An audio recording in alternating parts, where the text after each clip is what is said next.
I've fished around a lot of black bears, Colorado, New Mexico, Utah. Never really worried about them.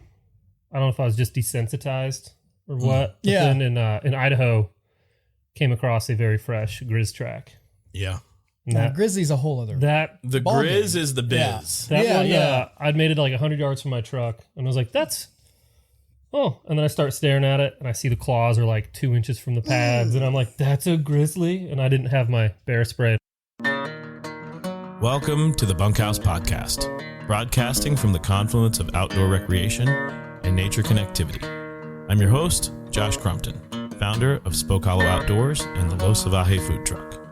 My life as a rancher, guide, foodie, and conservationist has provided the opportunity to meet some really great people. And the Bunkhouse is where we get to introduce them to you. Welcome to episode 13. It's been a minute. September 1st is come and gone, hunting season is in full swing, and things are busy around the ranch. We dusted off our scatterguns, took the dogs to the field, shot a ton of dove, hunted teal for 6 days, and introduced 26 new people to hunting. Our current focus is on packing up and getting ready to head out to far west Texas for the opening of blue quail season. But I still found time to catch up with my homies, Chris, Trout Whisperer, Cantrell, and Davin, Whiskey Tea, Topal. It's been a while since the three of us have had the opportunity to sit down and share a bevy, and it's cool we get to share the experience with you. We talk dove openers, cocktails, Paloma Blanco, Campo Paloma, shotgun fitting, bear country, fishing, wild game cooking, teaching, learning, wanton waste of game, what makes a good guide, and general adventure shenaniganry. I enjoyed making this one. I hope you enjoy it too. And as always, let's get this thing started. It's been a while since we've all been in here. You've been traveling quite a bit. I've been traveling quite a bit. Yeah. A lot of moving. I was gone all summer. You were gone all summer. This is the first time we've all been in the same place at the same time. For more than like 30 seconds. Yeah. I think since last spring. Yeah. Man, I don't want to get deep into our summer. That's a whole nother thing. But September 1 rolled around. Mm-hmm. Davin, you and I have not shot birds yet. Not together. yet. No, this is a very odd feeling. We've all shot birds. Tried to. Shot at birds. We've all had a shot at birds. We've all seen some birds. We've been doing some heavy bird watching. A lot of catch and release. Yeah. But it's like dove season. So this is, Davin, you and I have been doing dove season in Texas for a long time together. This is the first year. This is the first year, yeah. In what, 4 years? Yep. That we haven't been together on the opening day? Yep. I had some conflicts with work, and I ended up in Colorado that opening weekend during Christmas, Texas Christmas. Trout fishing. Trout fishing, though. I got some trout fishing in. It was a killer concert. Red Shahan puts on the Caveman Festival in near Trinidad, Colorado, and we did find some creeks out in the area. One of them was in the Bosque de Oso Canyon, which I later found out meant Bear Canyon. I found out the hard way. I wonder, that's a beautiful name. Let's go fish down in the canyon of the Bosque de Oso. Okay, that's beautiful. And get down to the river and what is that that's a bigger dog track than I. Oh God, that's a big dog bear trap. That's got to be then that's bear shit.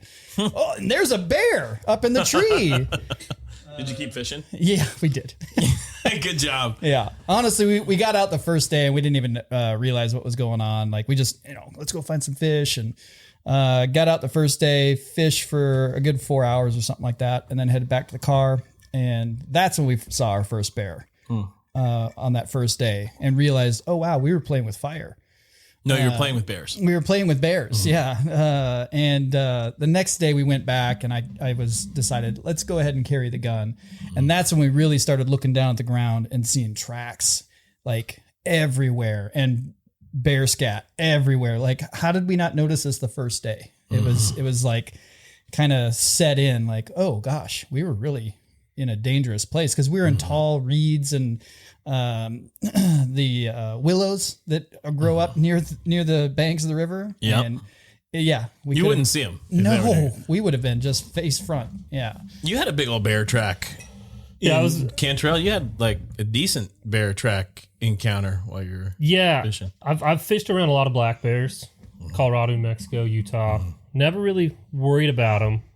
I don't know if I was just desensitized or what. But then in Idaho, came across a very fresh grizz track.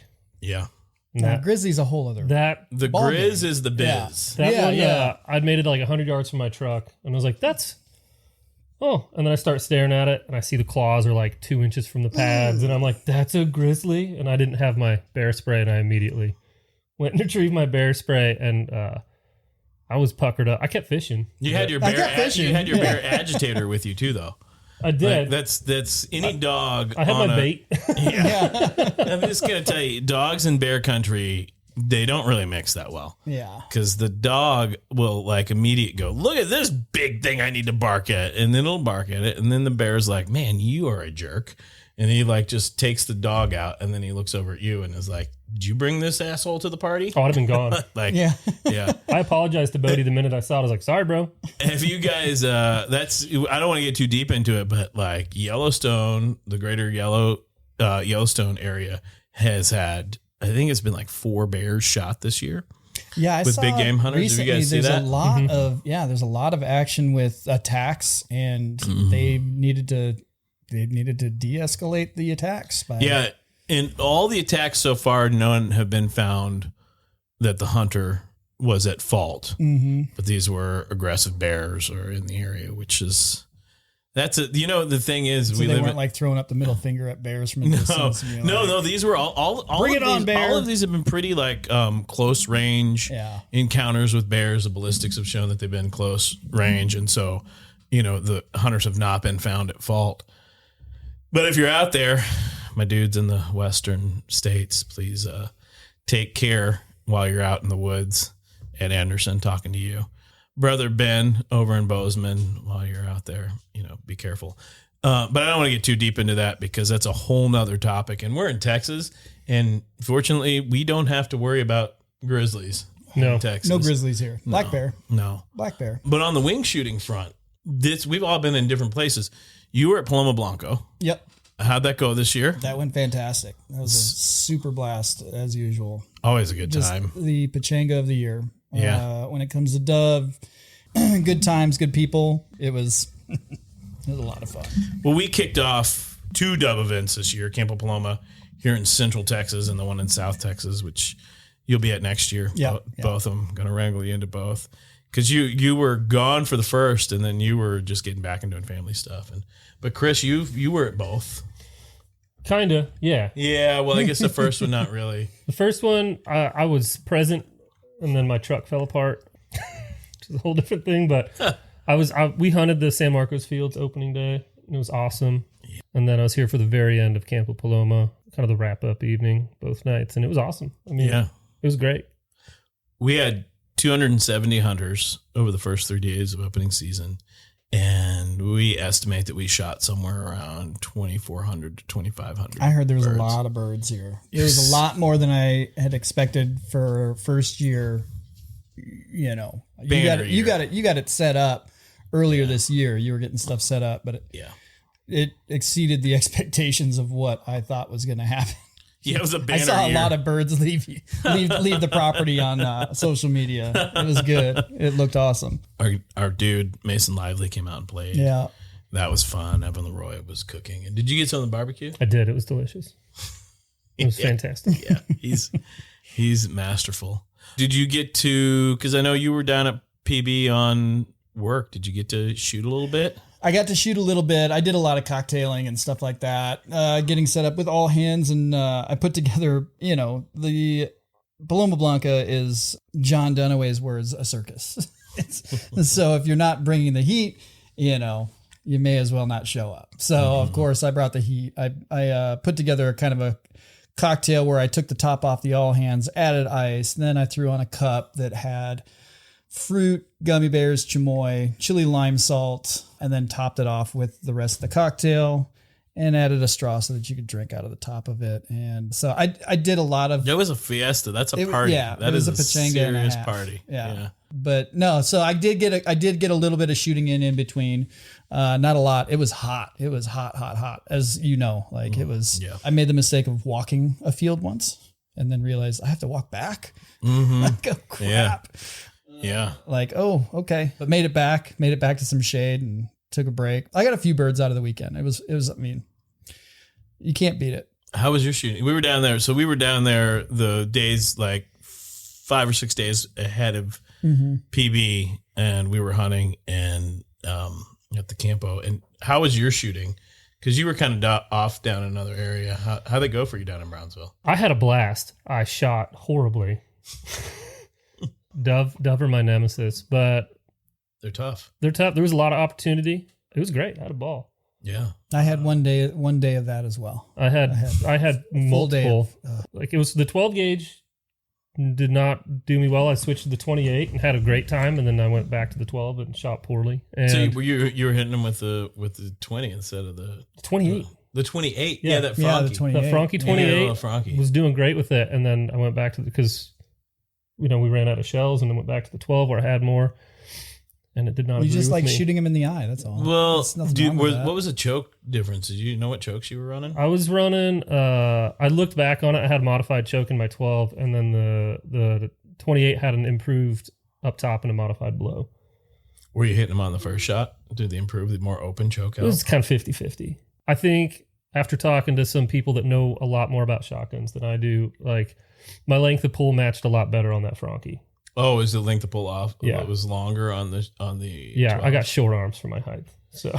Yeah, I mean that's the thing. It really having a gun that fits makes a big difference. It was tough shouldering the 12 gauge compared to the 28. Like just getting it up and in place and then tracking with it was a lot smoother with the 28 with that Frankie specifically. Then I was using my good old 870 and then Caleb's wonderful Stoger, and his gun was like a full inch longer than my 870, and then that 28 was a little bit smaller, and I shouldered that 28 just a lot faster. Yeah, I could keep my eye down the barrel a lot easier, and I shot better with it. And then I'm just terrible at shooting dove. So, well, shooting dove is hard. It's not. No, in general, it's not easy. I feel they like don't track like a duck or a quail. You don't know. You can't anticipate their motion. No, and a lot of it's pass shooting. Yeah, they make quick movements. Like no other bird does. It's like Barry Sanders trying to. Right. Yeah, they're juking all over the place. They're smaller, but the thing is when you hit them, they go down. They die. And so I think that's one of the biggest challenges, getting the lead on them. But the length of pull is an interesting thing because it is, I think, probably one of the most important things in the shotgun is getting the right length of pull. And I have a lot of people who ask like, oh, I'm going to get a custom shotgun and they're going to spend a lot of money on a shotgun. And there's two things that happen, right? So you can get a gun that is the proper length of pull and fitted to you. And that can be really important. Or sometimes people get a gun that doesn't have the proper length of pull and is not fitted to them, and they adjust to the gun. So you have a lot of shooters who will adjust to the gun, or you can have the gun adjust to you. But the biggest thing in being successful in shotgunning is practice, because the most important thing is having a consistent mount. And I get people who ask me, should I get a custom shotgun? My answer is always, do not get a custom shotgun until your mount is consistent. Because until you're mounting the gun the same way every time you get a custom gun, it won't matter. It's not going to match your mount. No, it's not going to matter because your mount's changing all the time. So it's good that you've dialed in on the length of pull.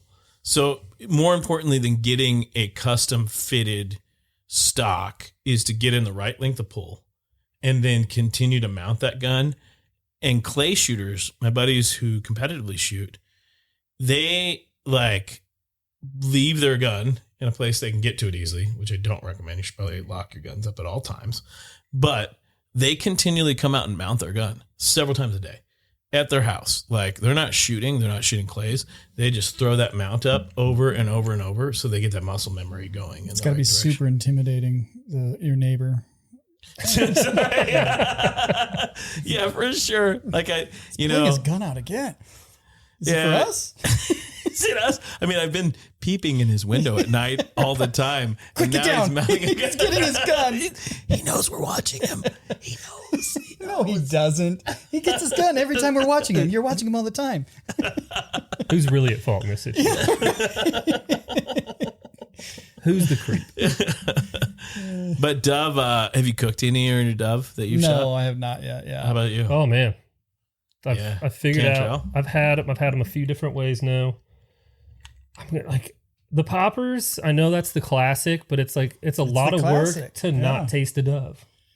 Yeah, it's a texture thing. Let me do everything I can to just I'm going to eat these dove, which I fully respect. Hide the flavor of that sweet meat. I fully respect that. Like you are eating what you shot. Sweet meat, sweet meat. meat. Okay, I just wanted to rewind and play that back. Right. But to me, it's a lot of work to not taste a dove, and I like to taste a wild game. Yeah. So I've had it just pan seared and eaten like that, cut up and put on some eggs or something. But I recently just deep fried them like chicken nuggets. You did that for your folks, right? I did that for my folks who are not the most adventurous eaters all the time. Did they enjoy it? Loved it. Yeah. Loved it. And just a simple, panko and flour and egg and, 45, 60 seconds. Did you tell them what it was? I did. They were well aware. They were watching me clean them up. And it was great. It wasn't like the breading wasn't overpowering. It wasn't too much. It wasn't, and you could taste the dove. And I like the taste of dove. And it was, and they're easy to eat. It's one of the best meats. It is. You can get like I said, it's almost sweet. It is. And you if people aren't as into, you can give them a dipping sauce, break them into it. It's an easy way to do it. Poppers are messy and they're delicious. No, there's nothing against them, but it's a lot of work to not cover taste. Up the dove. It's like liver. People do everything they can to eat liver and not taste it. Oh, I love liver. I like liver, but I still haven't done liver. That's one. Really? Yeah. It's what you do is liver, like a medium rare liver with just onions. organ meat in general. I haven't really done a lot. I've had some foul liver in my day, but I've had really good stuff that was just simply definitely duck liver, not duck foul liver, elk liver, and it was I like foul liver. I've had sandal crane liver, FOWL liver is good. I've had duck liver, I've had goose liver, I haven't eaten crane liver. Throw in the dad jokes. That's crane liver is good. What I think is it's like the whole fried dove approach. Super simple, easy way to showcase the bird. Mm-hmm. But I mean, you would put yours down for 45 seconds? 45 seconds to 60 seconds. Yeah. If it goes past that, it's tough. And that immediately becomes really liver tasting, strong and not in a good way liver taste, but bad. It's similar. It was very similar to duck in that matter. If you overcook it, it changes not just the texture, but the flavor of the meat in a not pleasant way. But that sweet spot, which is right around 45 to 60 seconds in 350 to 360 degree peanut oil, peanut oil. And they were like fork tender, delicious. Yeah, it's like the chicken nugget brought to you by the wild. It's what I love about dove is it's just really so duck. Wild duck is obviously different than store-bought duck. But dove, the only way you're eating dove is you got to go out there and work for it. You got to get it. You got to go get that. And and that's what makes it so, to me, it's so special. It kicks off hunting season. It doesn't have that gamey, what people think of gamey flavor, right? Exactly. If you cook it properly, it's mild as all get out. Well, if you take care of it properly, because let's be honest, a lot of things that people are like, oh, I had venison one time and it was real gamey. And I'm like, well, that's because your grandfather threw the venison, threw the dead deer on top of the hood of his car and did a parade around the town with it a few times before he drove an hour and a half to the processor. Yeah, exactly. Yeah. After he gut shot it and didn't properly clean it in the field. And it doesn't taste good.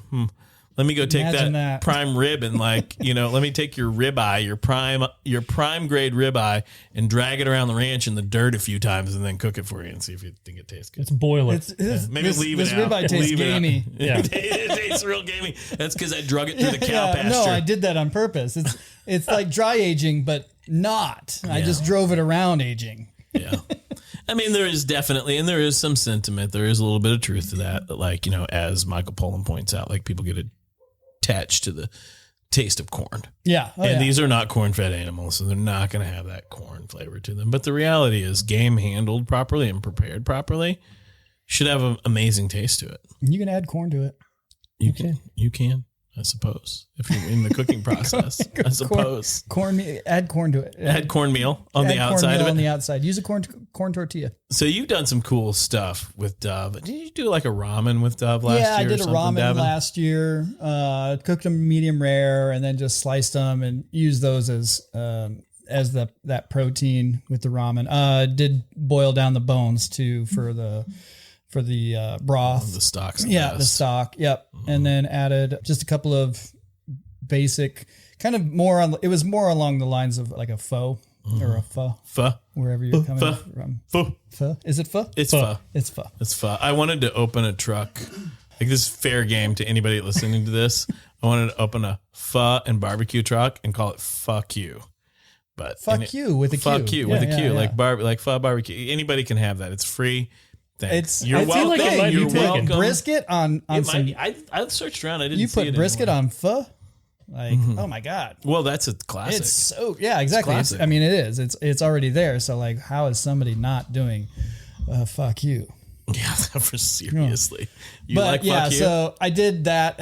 All it really to make the broth is star anise is like the big kicker for like pho broth, coriander, fennel. Just boil all that down with the bones and a little bit of salt, a little bit of miso. Yeah, it looked delicious. It was pretty good. I definitely would do it again. I'd probably do that for these ones too because I don't have a lot of birds. So. Yeah, you gotta stretch them.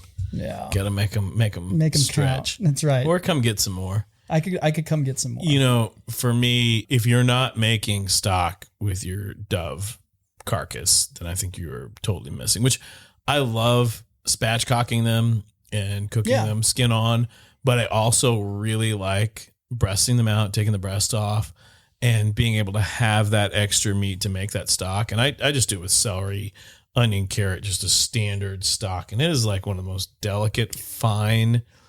I'll put a little like miso in it and just have it just that way. Or sometimes I'll just add a little salt and just drink the broth. I mean, that's the one thing I will do this year, though, I didn't do last year, and I don't know if you do it, but I want to roast the bones a little bit before I boil them. I want to get the meat off and then roast it, and then I leave the meat on for flavor, and I brown them in the pot. You brown them in the pot. Okay, that's the key. So you don't really have to roast them because it's too I think they're I take delicate. The meat off, and what the plan is to take the meat off, sear the meat to medium rare, and then roast. Just throw them in the oven. Throw the bones in the oven for. So if you take them with a little oil in the pot and then just like brown them, in the pot, that'll straight like put some in like not all. You leave a little meat on. There's like whatever and you brown them off in the pot. Okay. It'll be a similar sort of. Because that's the thing too, right? Because you can over roast it. Like how long are you gonna put it in there for? The bones are like this big. They're very delicate bones, so they can burn pretty fast. So I really like to just sear them in the bottom of the pot and then just like. Then I'll take those out of the pot and I'll leave that oil and then I'll put my carrot and celery and onion in, saute that off. And when that's translucent, then I put those bones similar back you in. would do with like shrimp or shellfish. Like, like a shrimp bisque. Got it. Like you wouldn't roast those because it's more delicate like a shrimp. You're not going to put it in the oven. Yeah. Okay. So that's my, and plus you get the benefit of like having all the drippings off of that browning like straight into the space. No, that's a good idea. Okay. That's what I'm going to do this year then. Well, I'm going to come over for dinner. It's happening. How many Dove did you shoot? 3. Okay, so I have more than that. I'll bring some Dove over for dinner. I need a few more. So yesterday, so we missed you at Teal Camp. Oh, it was terrible. Actually, you didn't miss shit. It was the worst. Awful. No, we kicked off wing shooting season with September 1st. We did Camp of Paloma. We had a bunch of great hunts. And then I guess it was Teal opener was like 14th or something like that. Somewhere around there. And we went down to Garwood in that area and we shot with Tobin and Andy and those boys down there. And we had a really good Teal opener. Yeah. It was kick butt. It tapered off pretty fast at the end, like the tail end of Teal season this year, because I just don't think these birds are migrating down. It's been a hot year. No reason for them to move down. No, it's like they're hung up. Yeah. Like I've been hearing about people in Lubbock having great shoots. Well, Lubbock still is shooting basically dove. the Midwest. Well, they're still shooting dove, but like right now, those doves shouldn't be up there anymore. Yeah. They should be down here. And I'm hoping this last storm that we just had. It was a killer storm. Yeah, a lot of water. I think it pushed in. I think it's probably pushed birds. This cold front is going to knock down the birds. I bet you there's going to be teal everywhere. But we did have a great few opening days. We shot with Amber from McKinnon, her group. It looked like a lot of fun. Yeah, those ladies were amazing, talented shooters, and we knocked out a bunch of teal, which was a lot of fun. And we made one of the things we made at camp this year is we made a deconstructed gumbo, which turned out. Did you have some of that? I looked at it. I saw the picture. Oh, it looked good, man. It was like, so I took teal breast and we made a roux. We made a gumbo base, vegetable gumbo base, right? And then I took the teal breast. We breaded the teal breast, buttermilk soaked them, bread them with panko, and I fried the teal breast, which I don't fry teal breast a lot of time, but man, it was amazing.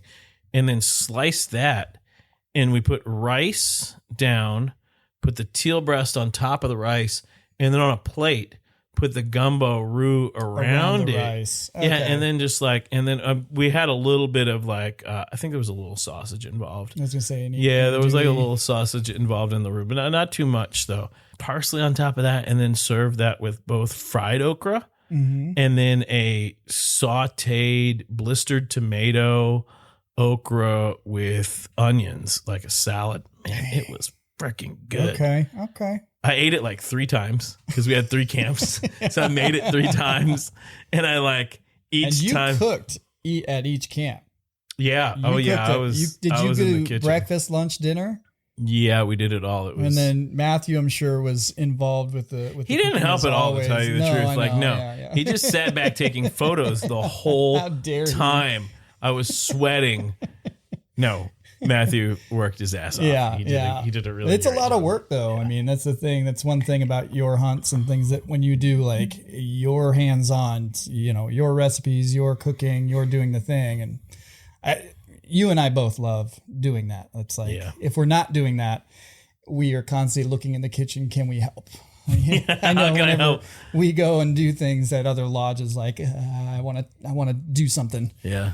Cantrell got a taste of that this year. Yeah. He came and helped a little bit at Campo Paloma and got a taste of being in the kitchen some, but then also I was like, you need to go, just go sit down and eat. And he's like, I don't want to. Yeah. I don't want to. It's hard. Like you struggled with that a little bit. No, I don't. I'm not comfortable. No, as a guy, it's a guide thing. It's a guide thing. I can't sit and let other people do. I'm used to. things. I did a lot of like overnight river trips, floating. So like I know my place, and it is not with the clients. Like I am the help, and I'm okay with that. Like, yeah, you were the client though. No, you were a tweener. I was a tweener, and I know like I'm always gonna like lean towards the non-client side of things. Yeah, but the biggest thing about that is like you're in there, you're jamming your deal, and sometimes it's like, man, I want the help, but like I can't stop to tell you how to help me. Yeah, like I just got to keep this train rolling, and you go tell stories. Go tell funny stories. And then that's when I realized I made a mistake. Because Cantrell was like, so one time I was in Vegas. And I was like, the only person talking is Cantrell. It's not Never a good me thing. laughing. Never a good thing. Wait a minute. What's going on out there? People start leaving. Emails get sent out. It's 5 o'clock. I'm going to bed. He's like, these stories work great on the boat. Let me tell you about Tijuana. Oh man. But it's hard when your friends are like doing the work. You want to hang out with your friends too. Yeah. It's like a comfort zone. Yeah, it is. It is. You're like, I want to be thrown in with my friends. The other day, I have 2 birds that I need to clean. They're on ice in the fridge right now. But like the other day, I went out. Chris came out, and I invited Johnny, my 10-year-old, out, and I was like, "Hey, man, you want to go shoot some dove?" And he was like, "No, not really." And I was like, oh, "Okay, are you sure?" He's like, "Okay, well, I guess so." And I'd asked Josie, my 3-year-old, "Hey, you want to go dove hunting?" She's like, "No." And like then Johnny was like, "I want to go," and then Josie was like, "I want to come too, Dad," from like the other side of the. And I was like, "Okay, there's not going to be any dove shot today," and like, so I loaded everybody up in the Ranger. We went out. We took Rowdy, and And so my 3-year-old, this is Josie's the 3-year-old, hung out, and Jeannie came out and Johnny came out, and there was so many birds at the beginning. There's a lot of birds. There were a lot of birds. There was a lot of birds. But we were trying to get all of our poop in a group. Yeah. And so the 3-year-old's kind of running around. The birds are like, what kind of coyote is that? As they flew away. So we managed to shoot a couple birds. At the point that we were able to shoot these birds, what was really cool about that is that my daughter was like able to see the process of actually killing an animal. And now we're going to be able to step through the process of harvesting that meat, and then we're going to cook it. And that I'm just sharing because I'm so stoked about that. Yeah, no, it's super exciting. It was interesting when she did say, "I'm waiting for it to wake up." She did say that. That was part of the process. It's part of the process. I'm waiting for it to wake up. A very important part of the process. Yes. It is. And so we're going to have we had a conversation that was like, it's not going to wake up. It's dead. And now the flavors will awaken. It will awaken with flavor. It will awaken with flavor. But now it's going to be a process of like, show it that animal now becoming food. And removing the feathers and actually cooking the And you're going to animal. have her, there. Oh, yeah. She's going to help me clean the bird, and she's going to help me cook the bird. Making sure. And then she's going to help me. I mean, I'll have her up at the stove while we're cooking the bird. And it's just going to be this experience that I wish I had as a kid. This whole here's an understanding, this understanding of life and death, the understanding of the price that has to be paid for us to eat meat. And just this organic acknowledgement of the circle of life. How does that thing go? Hakuna Matata, something like that. Did you guys have that at that age? Because I didn't have that at that age. No, I'm like, my family's from the West. We're from Colorado and New Mexico, and my dad grew up, hunting deer and elk, and my mom grew up kind of fishing, but I moved to Kansas when I was like 9 or 10 years old. That's a hunting mecca, by the way. Yeah. We didn't understand. We're Western hunters. We didn't understand. My dad didn't understand really how you go about hunting all the private land, or like what has to. Kansas is like 2% public land. So he didn't hunt. Did he quit hunting? He went pheasant hunting like one time, and he brought home the pheasant, but it had already been breasted and dressed. It had already been taken care of. So we never we had it fishing. We used to go fishing a lot, but it wasn't like. Thumping a trout is a completely different process than like shooting a bird on the wing or a large game animal. It's a lot more removed from the whole circle of life process, in my opinion. It's a lot easier. You view this like fish as a fish. It's like soulless, pretty much. It's not viewed the same as like it's a flying or walking animal. Yeah. It's viewed very differently. And so I didn't have that at all growing up. Like I was aware of it, but I didn't have that connection. I didn't start hunting until I was an adult, really, and didn't have that moment until I was older with friends instead of, my folks. But I think it's awesome that you're having it with your kids at this age. Oh, I wish I had that opportunity when I was growing up. We did not hunt. My grandfather hunted, but that was way before, I was even born. I think he was done hunting by the time I was born. But we did a lot of fishing. Coming from Minnesota, we did a lot of fishing, and and we ate a lot of fish. So saw how harvesting something and then killing it, filleting it, cooking it, and that whole process. But like Cantrell said, it's not the same. It's not at all. It's not the same. Because then when you do finally come to that time of like, I've taken an animal's life, whether it be a bird or a furry creature, squirrel. I think that was probably my first. I think it was like a bird. Dad had like a blow dart gun, and that was I would hunt I guess I did hunt birds as a kid. What kind of birds? Game birds. Yeah. What's the statute of limitations on that? What is the statute of limitations? I mean, fair enough. Gamey birds, sporty birds. I don't know how. I think I was probably like 7 or something like that. And then, killing a squirrel for the first time, it is different. Did you kill the squirrel with a blow dart? I killed a chipmunk with a blow dart. The squirrel was with a slingshot. Oh, nice. Yeah. Did you eat it? No. This is the terrible thing. Because the thing. I didn't grow up Like I grew up, I was just a boy with a shot or with like a slingshot and a out on your own, gun. rolling around. Right. Not knowing what's causing going chaos. Right. But the interesting thing is like you were living your predator. You were going to your roots. You're going to being a predator. Yeah. But didn't fully understand what to do with it. And then, I think I ate my first squirrel when I was probably 12 or something. A buddy of mine shot a squirrel and like, we're going to skin it and eat it. And I was real excited. And yeah, so we did that. But didn't really start hunting until I moved to Utah and started with ducks, started duck hunting real heavy out there.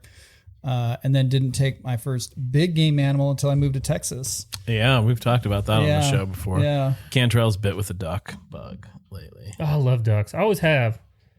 It's been rebitten with the duck bug. Rebitten. I get reinfected every now and again With duck hunting. Oh yeah, he's like I see him looking at like things for the boat decoys. Yeah. He's like we could hunt the Colorado with this kind of spread. You just get some fast grass. Just it's been zip ties. I've been such a gypsy for so long. It's like hard to like duck hunting's and I used to jump shoot a lot. Like blast, like cast and blast, going up rivers with a fly rod and a shotgun, and like shoot things when I could, and if I couldn't, I'd go fishing, and it was fun. But like then that's opportunistic duck hunting. It is. That's different than like duck hunting. And then I went on a couple years ago. I went on a guided duck hunt with my brother in Oklahoma, and that like ruined me. It was like saltwater fly fishing for the first time when you come from like a freshwater background. You're like now.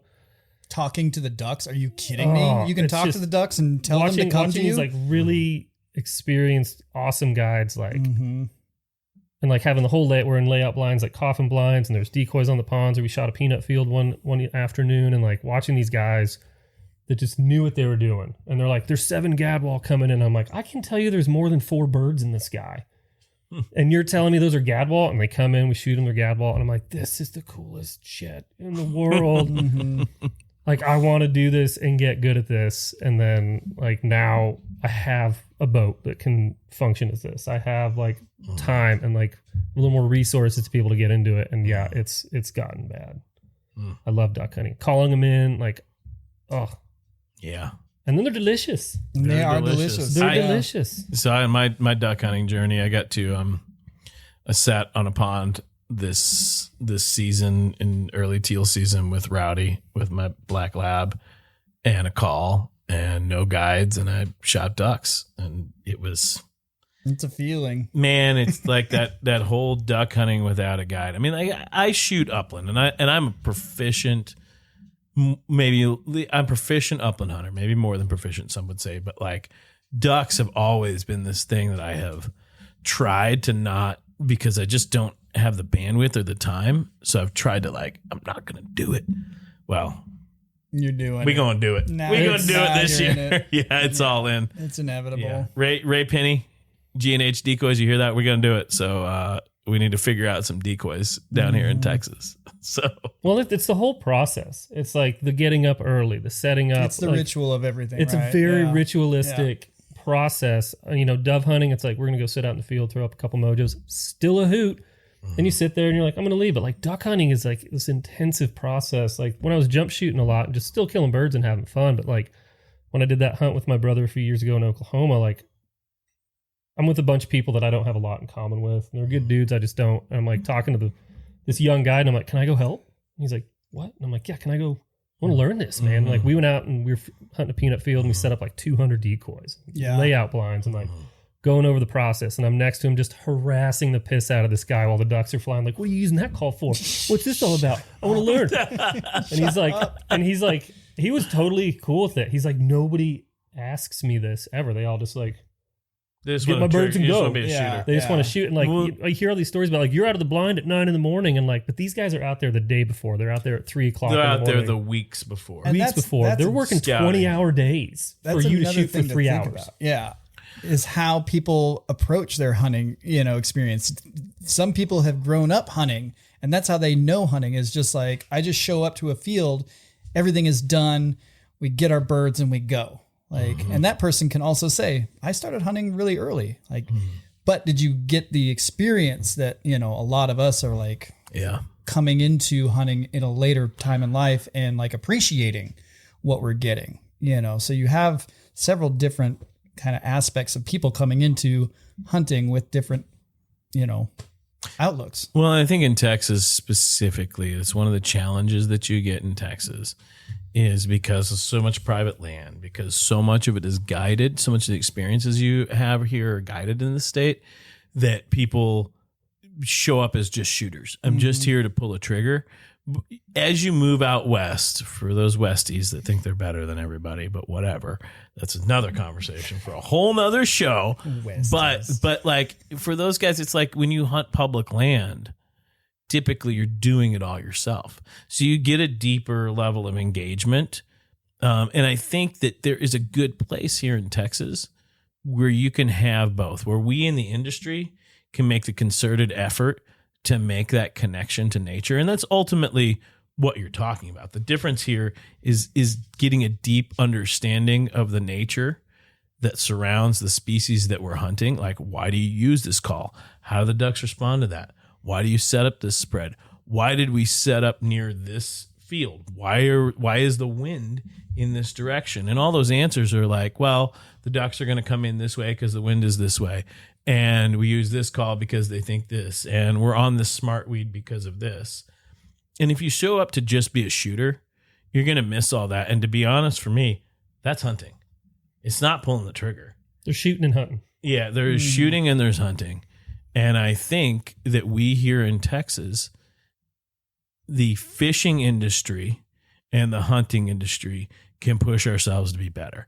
And in the fishing industry, the equivalent of what we're talking about with duck hunting is like indicator rig fishing off of a boat with a nymph rig with no understanding, but other than the guide telling you, set. I might be turning the tables on you here a little bit, Cantrell, but I mean, at one point in time, a guided fishing trip meant I got in a boat and somebody taught me how to fish, like not just try to produce results. I try and do that. And I'm sure Davin does with your trips too. Like you're an educational guy. And it's like, I ask people at the beginning of the day, like, what do you want to get out of this trip? And they're like, I just want to catch fish. I'm like, all right, I'm going to instruct you as best I can, because if I can make you a better angler, you're going to have more fun out here. Some people, and it's a very small percentage, don't want to listen to you and they do their thing, and that's fine. The majority of people want to learn. And so I try and, I'm not going to go through knots.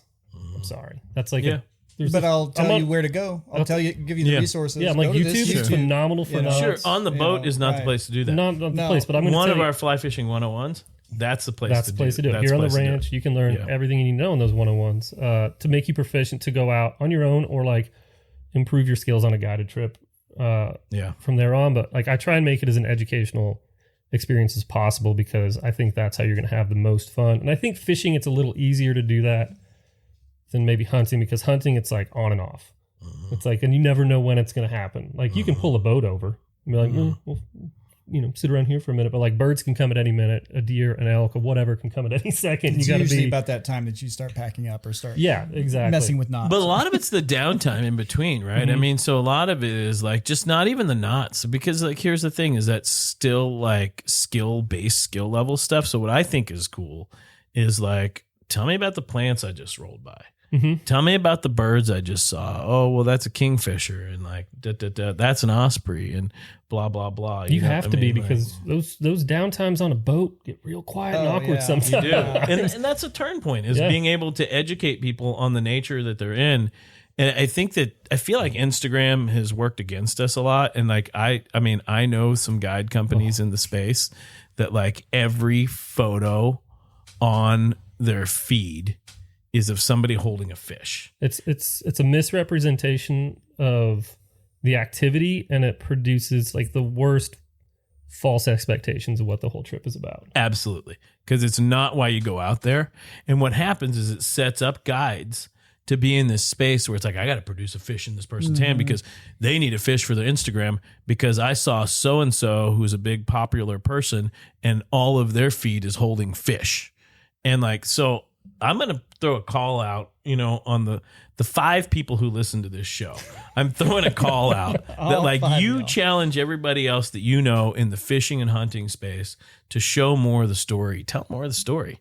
Like, I mean, just tell more of the story, because it's not the fish. It's not the bird. You went out there. Look at that dog getting pet by Davin over I'm there. telling you, like, What is this dog's name? He's a Muppet. Sawyer, right? Yeah, Sawyer. It's freaking Sawyer the Muppet. Hunt him up, Sawyer. Go get him. Where's Sawyer. the birds? It's like all I hunt is love. Hugs and kisses. I'll hunt those. The challenge is like challenge somebody to show more, and our friends in the industry challenge them to show more. Enough like show me something cool. Yeah, enough grip and grins. Yeah, I'm over it. It's dumb and it's promoting the wrong thing. It's the worst. It's gonna be a whole entire podcast about it, but I think it's been a huge. Instagram is great for a number of things. I think it's been a huge detriment to the outdoor industry because people's expectations are only seeing the most beautiful places in the world, only shooting the biggest animals in the world, or the most of birds, or the biggest fish. And it's like a lot of times on my trips, I'll stop in a pretty spot and I'm like, don't forget to look around. Like, look where you're at right now. Look what we're doing. Like, it's not just about this. It's a big part of it, but it's not the entire, especially when you're paying for a trip. Yeah, you're paying to catch fish or shoot birds. It's not going to always happen, but like, appreciate like the fact that you're just out doing this. Well, let's just be honest. Let's just go back to the internet's roots. It started with pornography. So unrealistic expectations have been at the baseline of the internet since the beginning. I'm not going to disagree. Hey, look at this. Wow, I can't stop looking at it. Oh man. Okay, so I got a thing I want to read. This is out of TPWD Game Warden Blotter. An employee with a mobile home park contacted Harrison County Game Wardens to report 18 duck carcasses in the park dumpster. Following a lead from the property manager, wardens identified and located the suspect. The suspect confessed that he attended a guided duck hunt and accepted ducks from 2 other hunters without a wildlife resource document. Following the hunt, the suspect threw the ducks in the bed of his truck and traveled elsewhere for another hunt the next day. Back at home, the suspect said he no longer felt like cleaning the ducks and threw them in the park dumpster. Multiple citations and warnings were issued for failing to keep ducks in edible condition, possession of ducks without a wildlife resource document, violation of daily bag limit, and over the limit possession. Civil restitutions pending. This is the Game Warden Blotter on this. So like I want to like there's a few layers here of like that I want to dive into. But first of all, like what do you guys think about that situation? I've not seen it, but I've known hunters that I was on a hunt with, and we shot ducks, and they didn't want them. And they're like, take them. And like one hunt, I took them. I was very early in my hunting days, and I didn't know that I was well in excess of, we all shot our limit. And I was in excess. I was traveling home with an excess of my limit. I didn't shoot over, but my friends gave me their ducks, and we ate them all. It was, they didn't go to wanton waste or anything, but I was on a different hunt, and the guys were like, I don't want anything to do with these. And the guides, to their credit, were like, you have to take these. Yeah. Like, it is against the law for you to not take these. And I'm guaranteed those guys chucked them in dumpsters, unfortunately. But like, that's such a bummer. They didn't want anything to do with them, and I don't know. I guess there's a document where could somebody give you their birds? There is, and so that's the first. But what if it puts you over a bag limit, even if they're from somebody else's hunt? You're okay as long as you're not over legal possession limit. So that the first step is like, there is a document. I'm going to post it on our Instagram, on the Bunkhouse Instagram. There'll be a link to it, so you can fill out an affidavit, a document to transfer your birds to a person they can carry them. Now, they cannot go over their possession limit, but they can hold those birds. So I know it's a different place. So what do you know what what's the bag limit versus possession limit versus species in Texas? We'll go specific. So possession limit, teal is 6. Regular ducks is 6, but it's 5 mallards. Only 2 can be hens, 3 wood ducks, 2 redheads, 2 canvasbacks, 1 pintail, 1 dusky. All other species outside of that, gadwalls, widgeon, all that is 6. That's 1 day's limit. That's 1 day's limit. Yes. And you can have 3 times a bag, 3 bags. So you can have 18 ducks total with you, but no more than aggregate to those specific ducks. So you can't have more than 15 mallards with you, and you can have only 6 hens with you.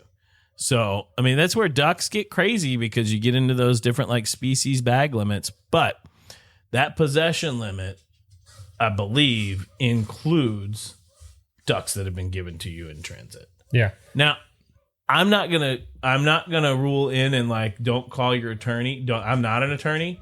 And what I will say is that I definitely have seen duck processing places or like taxidermy. So like possibly if you're processing, you can have a higher number than that, because I definitely know that taxidermy houses have more birds. And I definitely know that duck processing places have more birds. And I definitely know that like game processors for deer have more.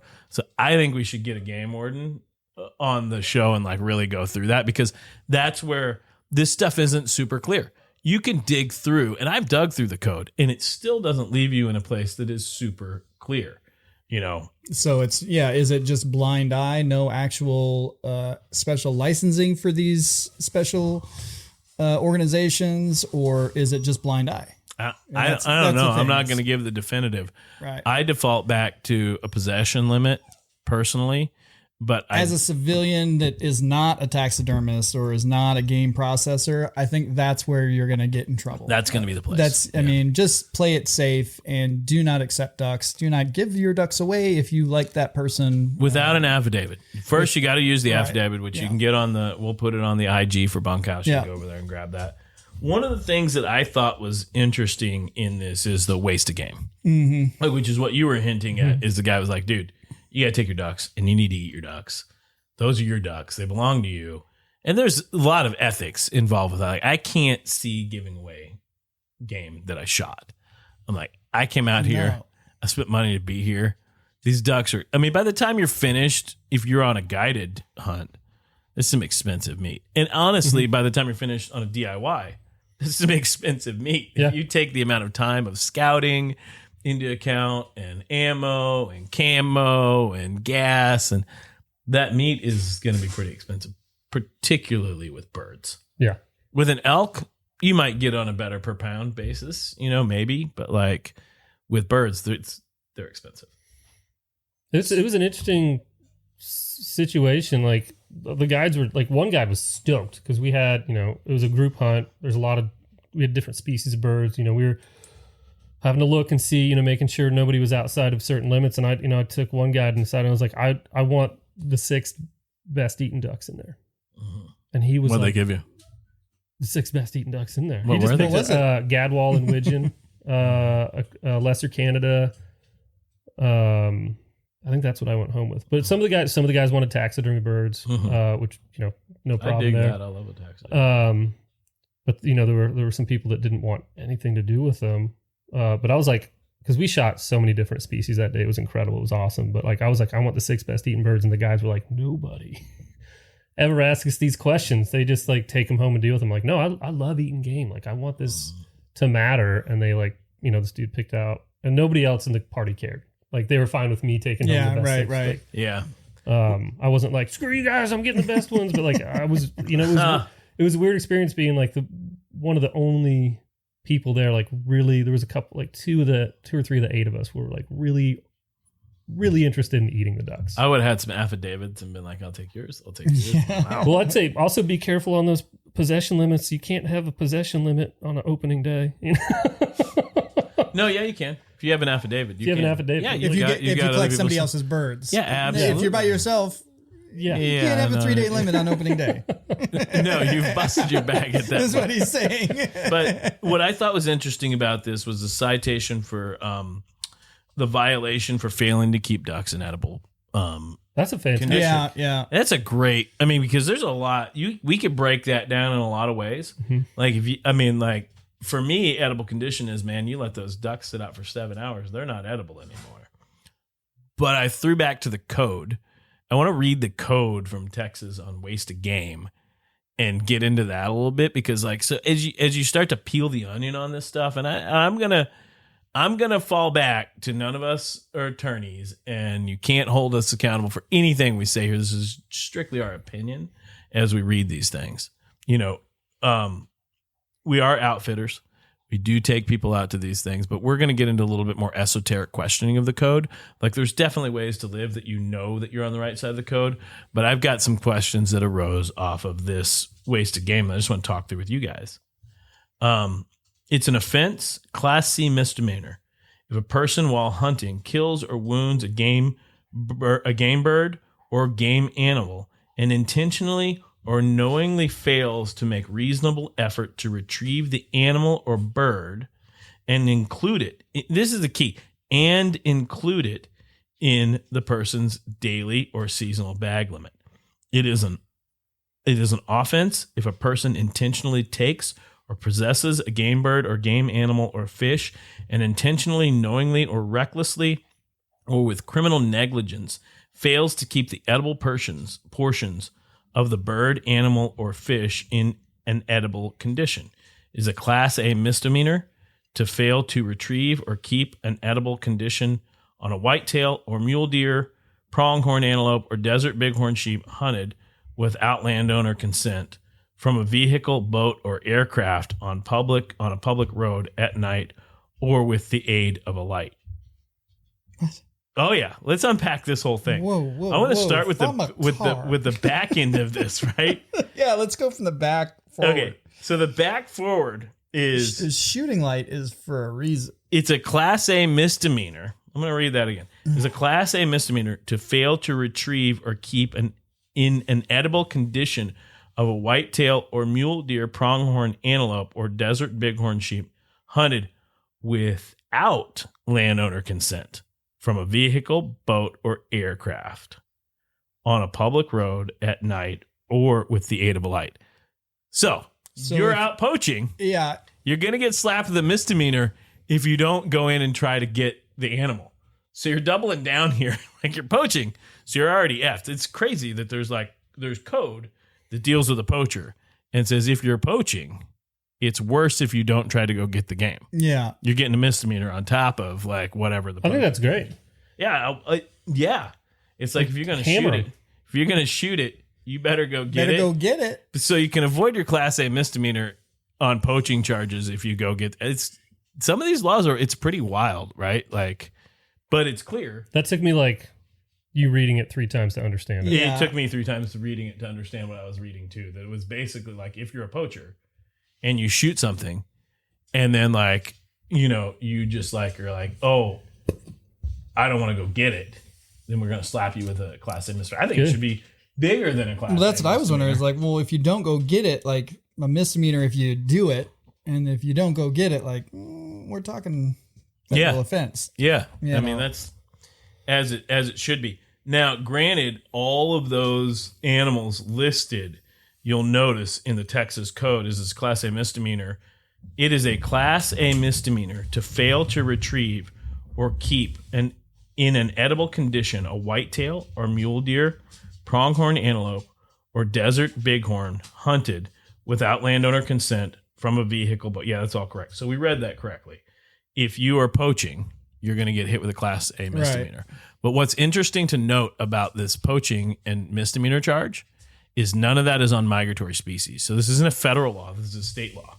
These are state-managed game resources that the state of Texas has decided we're going to throw a misdemeanor on top of things if you're poaching, if you don't try to get it.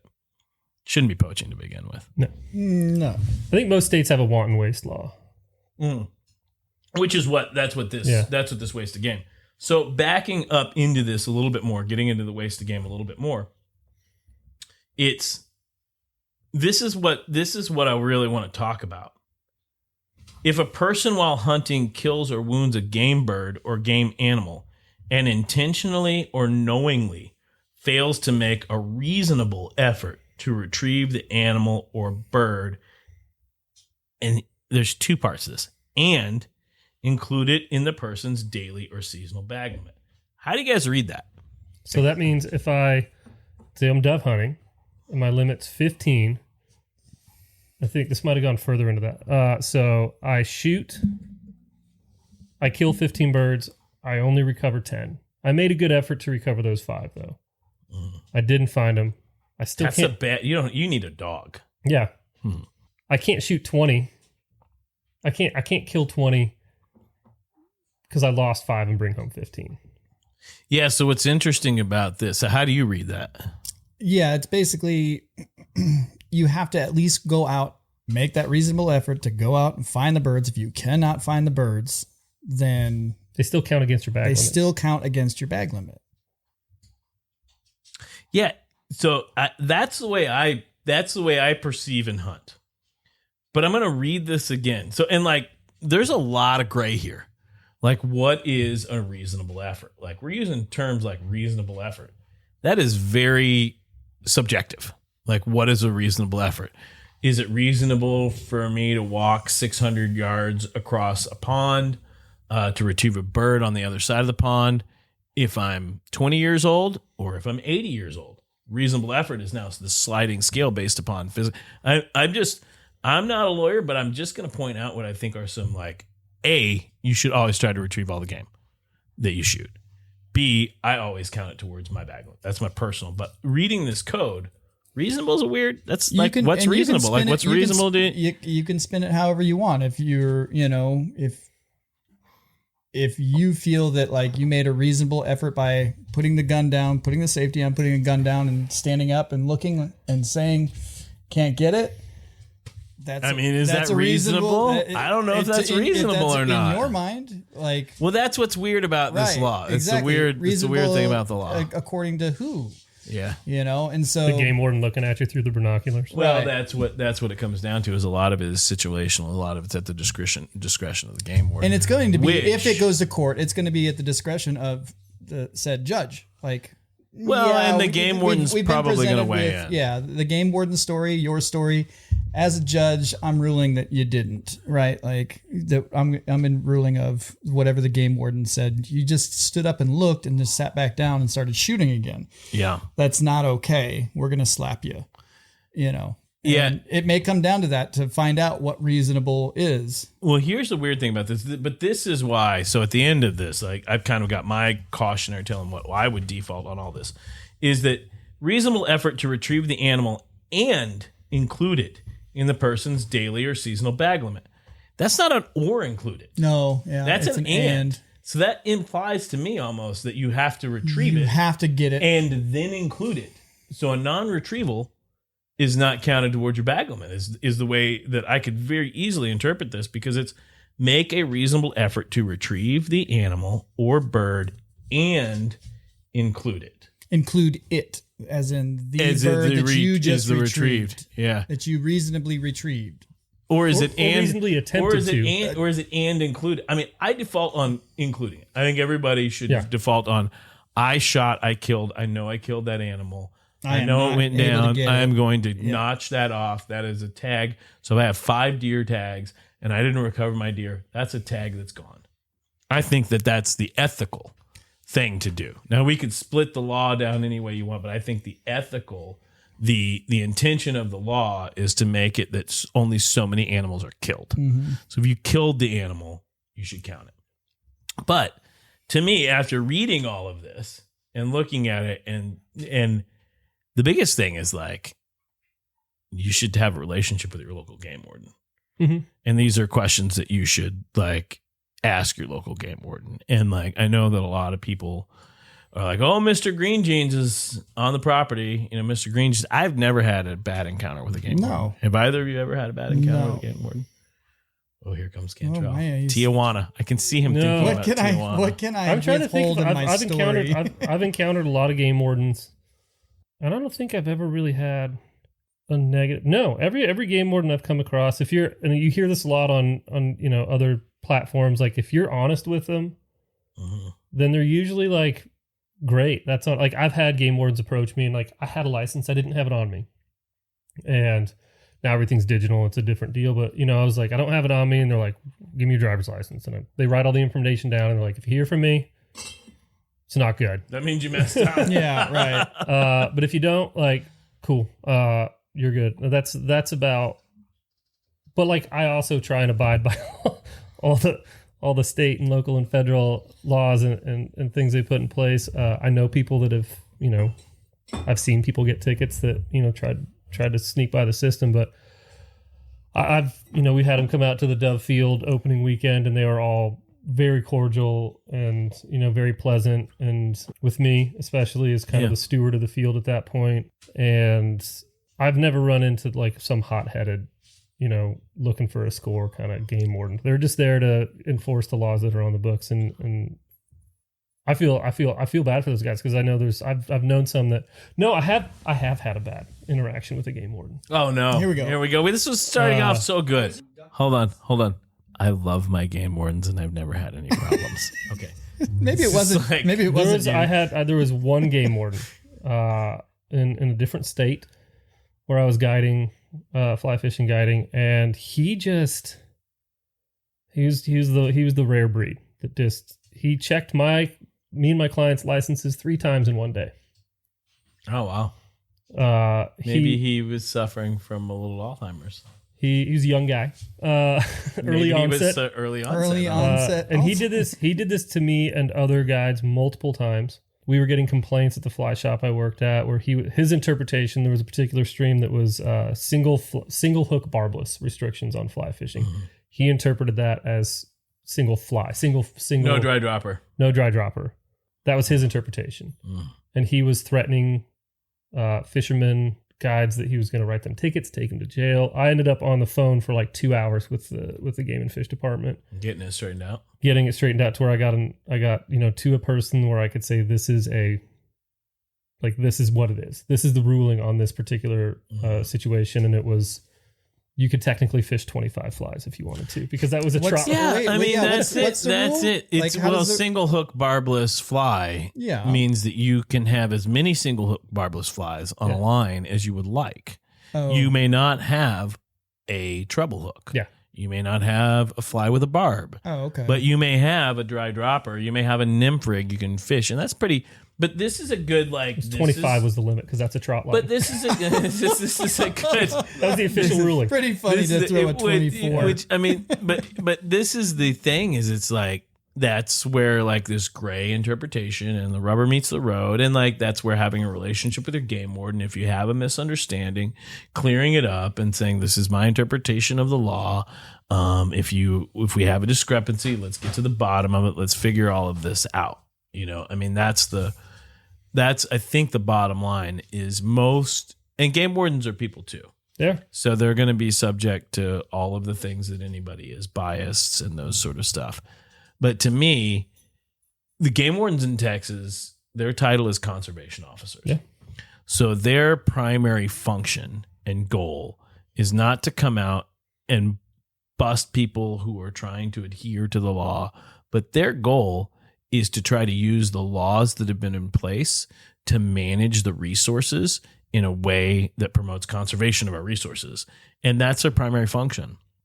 And, it's not to take you down when you're, or adhere. And my only run-in with some game wardens was in West Texas. I had some game wardens that showed up one time. It was a new game warden. We were out near Marathon and this game warden showed up at prime time, like quail. Like this is the quail power hour moving. This is the power hour. And I've got clients and they've paid a lot of money to be out there. And I'm like, and we're on a covey of, oh my God, this is a good story. So we're on a covey of birds and and my clients are like, man, hey, we're on this covey of birds. I'm like, yeah. Well, the game wardens just did the thing where they poke their head in the gate and they parked way down there where they know I can see them. So we're going to go down and visit with them. Man, we got to hunt these birds. No, man, we can't hunt these birds. So these guys pay a bunch of money. They're here and I feel bad. So we turn off the birds and we come down and we're rolling down to where the game wardens are and they're hanging out and they're standing in front of their truck and we pull up. And as we get about 20 yards away, the biggest freaking covey flushes right in between the two of us. There's fucking birds everywhere. Terrible. It's so, I went over and talked to him. I was like, hey, welcome to the neighborhood. Glad to have you guys out here. I'm like, my guests arrive typically on these days. I've got 3 more groups coming in. They're going to be here, and here. If you want to check licenses and do ththose things, I would invite you to come to the camp, come up there ahead of time, check all the licenses, do all the stuff. But if we could avoid prime time, these folks have paid a lot of money to be out here. If we could not disrupt hunting and you come out and get this knocked out ahead of time, I'll do anything I can do to acquiesce for you getting your job done. And they were like, cool. Yeah, no problem. We'll do that. And then I never saw them again. So, I mean, like what they did is they came out and assessed that like, here is a law abiding citizen who's trying to do the right thing. They met me with like open arms and said, here, check my cooler, do whatever. And that was the end of the story. And I think that's the way it rolls. Yeah. Ultimately. I got another thing on this. This has been a long one on these ducks in a dumpster. Dumpster ducks. Dumpster ducks. So, and this one is good. And I'm glad that I have both of you guys here because this is cool because we're talking about how you can transfer items, how you can transfer a game. We've covered a little bit of like the idea of trying to not waste game. And a lot of these laws all came out of early on when we had market hunters. And it came from the idea that market hunters literally almost killed all the game. Pump guns. Yeah, man, they just killed everything. Like just shooting ducks on the water in mass quantities. Like these guys were, no doubt, I will tell you, market hunters were some of the most efficient, lethal hunters that North America has ever seen. These guys were using guns and going out and shooting massive quantities of game to the point of almost extincting ducks, whitetail, and turkey. And it was a sporting hunter. The hunter who did the thing for all the things we've been talking about earlier, that connection to the land, that stepped in, acquiesced, and said, we're willing to pay a tax on the ammunition and the firearms that we buy.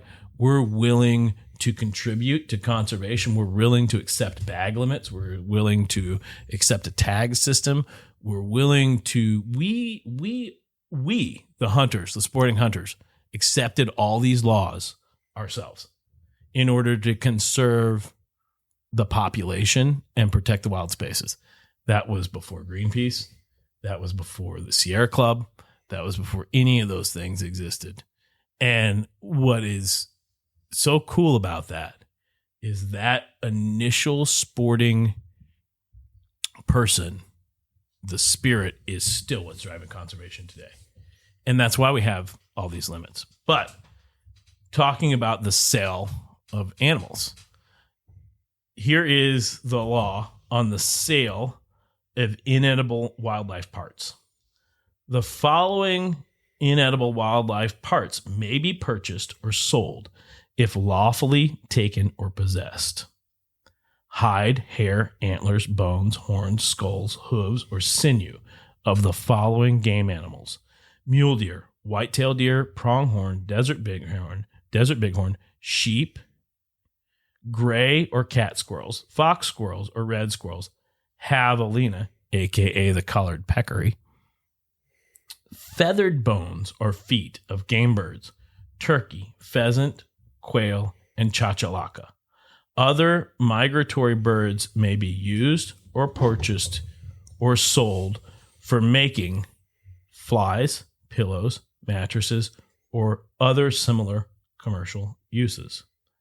Feathers from migratory birds may not be purchased or sold for hats or ornamental purposes, nor may a person possess or sell mounted migratory game bird species or their parts taken by hunting. Whoa. First of all, what's a chachalaca? Right? Chachalaca is another It's like a ground chupacabra. fowl. Yeah, it's the chupacabra of the bird world. It's an upland bird that lives on the border. Okay. I think it's the greatest name for a bird ever, honestly. Want to go chachalaca hunting? It's one of the last upland bird species for most people to hunt. But the key element here is like migratory birds. Possession, not just sale, but possession. So you're not allowed to possess feathers of migratory birds. No, you can. Feathers from migratory birds may not be purchased or sold for hats or ornamental purposes, nor may a person sell a mounted migratory bird. So my birds, my ducks, which I love, like I have the king of the ducks on the wall over here, a spoonbill, of course, duh. Like that, if I were to pass away and my children, yeah, and I know you're listening to this, they're not listening to this, but maybe one day they will. You can't sell that duck. you got to keep that duck or give it away. But you cannot sell my ducks, my hard-earned spoonbill. Now, and that goes for, and also mounts like. Oh yeah, dove. Well, no, but I'm saying like deer. Deer. No. Let me read That this was again. because there was migratory birds. But there was it was also reading the same thing with. I picked that up too. Right? No. What was that one? No. You may hair, hide, antlers, bones, horns, skull, hooves, or sinew from the following game animals: mule deer, white-tailed deer, pronghorn, desert bighorn, sheep, gray or cat squirrels, fox squirrels, red squirrels, and javelina, a.k.a. collared peccary. Those you may sell. Okay. Those can be purchased. 'Cause So I've your seen- deer and mounts, that's your the thing is, whitetail right. mounts, you can sell your whitetail You mounts. see those at You're antique good there, but you stores may and not things like- sell your duck mounts. That's going to be an illegal transaction. That's crazy. Feathers, bones, or feet of game birds, turkey, pheasant, quail, and chachalaca. Other than, I'm sorry, I left a key word out here. Other than migratory birds may be used, purchased, or sold for making flies, pillows, mattresses, and other similar commercial uses. So you cannot use duck feathers or you cannot sell duck you cannot feathers. sell them. So like in the case where Chris made the hat pin for Holly, you can make that, but you cannot can't sell that to her. You can possess it. That's you right. just cannot Now, sell that. On our Shopify, when we start selling our feathered hat pins, hint, hint to both of you guys that make hat pins here. When we start selling those from our pheasant and our quail and things like that here, that's legal. Yeah, and that's we totally can do legal. that. Right. Yeah. But No, but I did not know that you couldn't sell, migratory duck mounts, feathers. I'm assuming that there's probably special licensing because you can get wood duck. You want wood duck feathers for certain flies. Yeah, let's collars, and let's things like rewind that. this back. Right. I mean, it's like you may not be purchased or sold for hats or other ornamental purposes. Okay. Or mounts. So they can be integrated into flies. Yeah. But they cannot be sold as jewelry or hats. And like, so when you start digging into these codes, you start really understanding what the impact of market hunting was. Well, the ornamental feather hats was like that decimated like Papua New Guinea and Africa, like all of these phenomenal birds. And you guys did read the Feather Thief. Feather Thief. Oh, it was such a good book. Like just going, to like learning about like why and how and what's and that's why they're but flies are included. Extinct. You can do flies. You can do flies, right? But to get a lot of, I've got Spencer Syme, who's a phenomenal, like old school salmon tyer in New Mexico. That's how he gets his feathers for tying these old school flies. Off old hats. Old hats. Oh. Yeah, and like, or like estate sales where they have mounted birds that are like from the past and stuff. And wait, no, you can't buy mounted birds. But I think because it has to, like the provenance has to be prior to this passage, because he's bought polar bear fur and things like that, but it has to be like there's a chain of like what's it called? Chain of providence. Yeah. No. There's something like that. I don't know. Yeah, I'm not a lawyer. Or I'm not getting in on this. A certain age on It's the it's a age. statutory. So you have to season them. So you have to bury them in your lawn it has to be before a certain for at least 100 years, and you have to come back and sell them. chain of custody. Chain of custody. So like, So if it's you can say like this hat is from like 1924 before a lot of these laws were passed. Oh yeah, then you can sell that. You can sell the hat. Or the mounted birds. Like Yes. you can, before Okay. this certain date, like you can still, and that's how like a lot of these guys get. But like that's what decimated the birds. Was hats. Yeah. Decorative. Oh, hats. That was in the book. It was hats. Getting It fancy. wasn't flies. It was No, hats. it's getting fancy. Yeah. And Getting that's what linked it to the flies. Well, and so Like the interesting literally, thing is the like, hat industry killed an extinct birds. Yeah. So let's talk about let's just scratch a little further on that. Right. So like hats.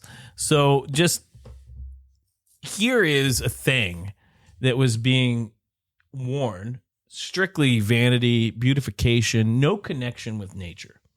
And I don't know if I'm gonna like maybe question that these laws should be revisited a little bit, like mounts, things like that, like the general purpose could promote conservation. I feel like fashion and a taxidermy mount are different things.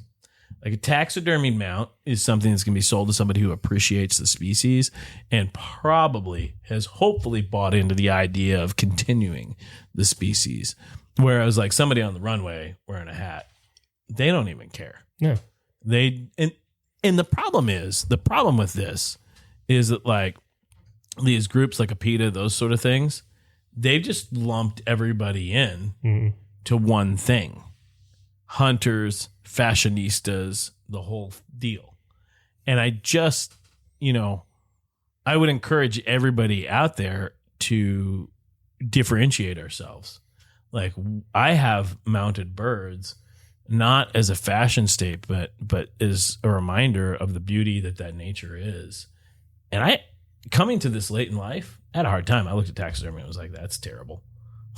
There's a dead thing on your wall. That's gross.